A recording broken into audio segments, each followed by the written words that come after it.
Hey guys, this is my first attempt at posting any stories to this channel. Um, I do apologize for any background noise. My ferret is awake and moving around her cage, and I also have my 5-month-old over his baby monitor while he naps while I do this. Anyways, I'm gonna pick 2 or 3 short stories and try my best to read them. So I hope you enjoy them. The little girl who wasn't. I lived in a house from hell for 4 years, from age 11 to almost 16. There was constantly something happening. Doors flying open and shut, voices, footsteps.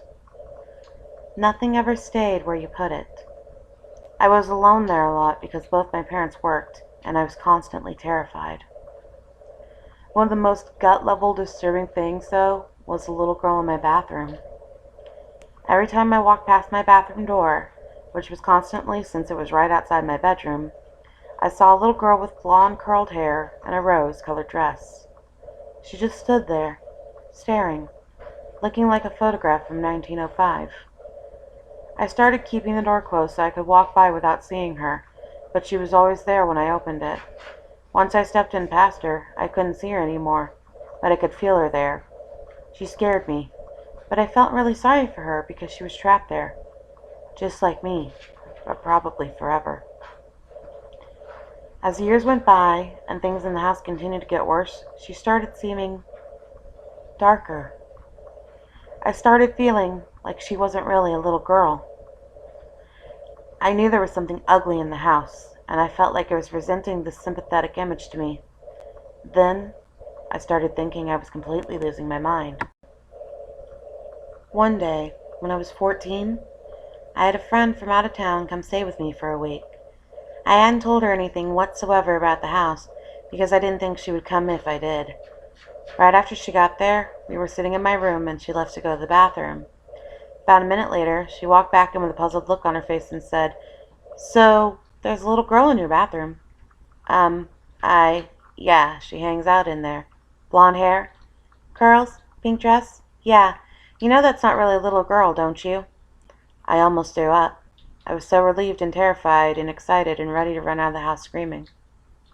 She would use my bathroom for the rest of the week, and I started using it as little as possible without pissing off my parents, who did not want to believe. Eventually, we moved out, and I could not have been happier.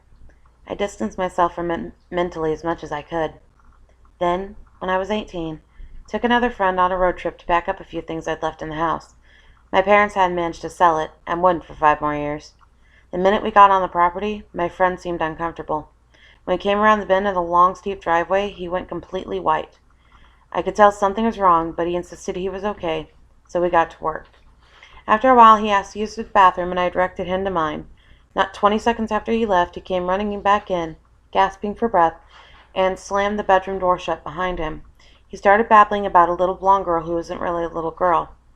All of a sudden, he went dead still, looked me in the eye, and very solemnly said, "She's not happy. With you? You left, and you weren't supposed to." We threw whatever we could grab in 2 trips in my car, after I walked him to another bathroom and waited outside the door, and got the fuck out at top speed. What the dog knew. In my old apartment, my dog would, on occasion, look down the hallway towards the bedroom from the living room and growl for no apparent reason. Also, on occasion, while I was sleeping in the bedroom, she slept at the foot of the bed, I would wake up with her staring intently at the door and growling.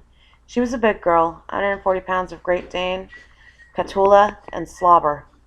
So I'm there for a couple of years of this thinking, okay, my dog has a good imagination. Wrong.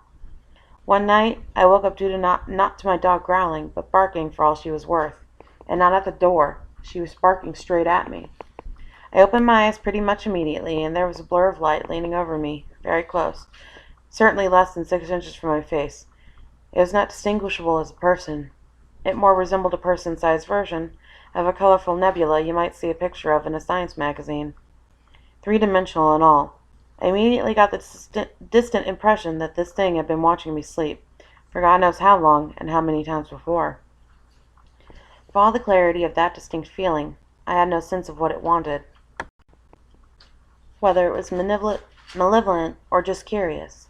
I flipped right the fuck out, jumped backwards to the other side of the bed, too terrified to scream, and that blur of light receded and disappeared over the course of about 3 seconds. My dog was going absolutely ape.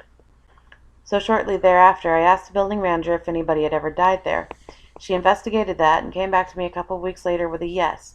A woman had died of a drug overdose in that apartment in 1995, so 12 years earlier, shortly after having her child removed from her custody because of her addiction problems. My dog did still growl at the hallway from time to time, but I never saw it again. I moved out about a year later. I've had other encounters, but this thing was literally inches from my face, watching me sleep. Getting shivers now just writing about it. There's something on the stairs. So when I was a kid, I would race up to the top of the stairs as fast as I could, like it was some sort of silly game. Well, I must have been 5 or 6 at the time. I'm not sure, but I knew I was very little. Somewhere along the way, a voice at the top of the stairs started to whisper to me. It would make bets with me, such as, "I bet you a penny you can't make it to the top of the stairs." I don't really think there was a certain amount of time or anything. As I said, I was very little, so I probably didn't have any counting abilities anyway. Ha! I recall just sitting at the top of the stairs having conversations with this voice about the betting, of course. Eventually the voice, it was like a whisper of a man's voice, not my own voice in my head, started to bet me my life. Instead of pennies, it'd say, "I bet you your life you can't make it to the stairs. Blah, blah, blah." As I got older, it stopped. I never really thought about it at all. I never mentioned it to anyone, until one night I was sleeping over at my brother's place. I was about 18, he was 22, and we were talking about spooky stories. Out of nowhere I brought up the voice at the top of the stairs, and my brother got all quiet and weird. Before I even mentioned the betting aspect, he said, "Did it make bets with you?" We both looked at each other horrified. It certainly was freaky after the fact. A lot of bad shit went down in my family at that period of time in my life. My mother, a heavily religious lady, said there was a lot of evil in our lives at that time. I don't at all think our place was haunted, by the way. It was built in the late 70s, and as I got older, I never experienced anything like that again. Anyways, I'm going to go ahead and cut it off here, and I hope you guys do enjoy this first run-through video. Tell me what you think in the comments below. And if you enjoy and want to hear more, let me know. Subscribe. And catch you in the next freaky time.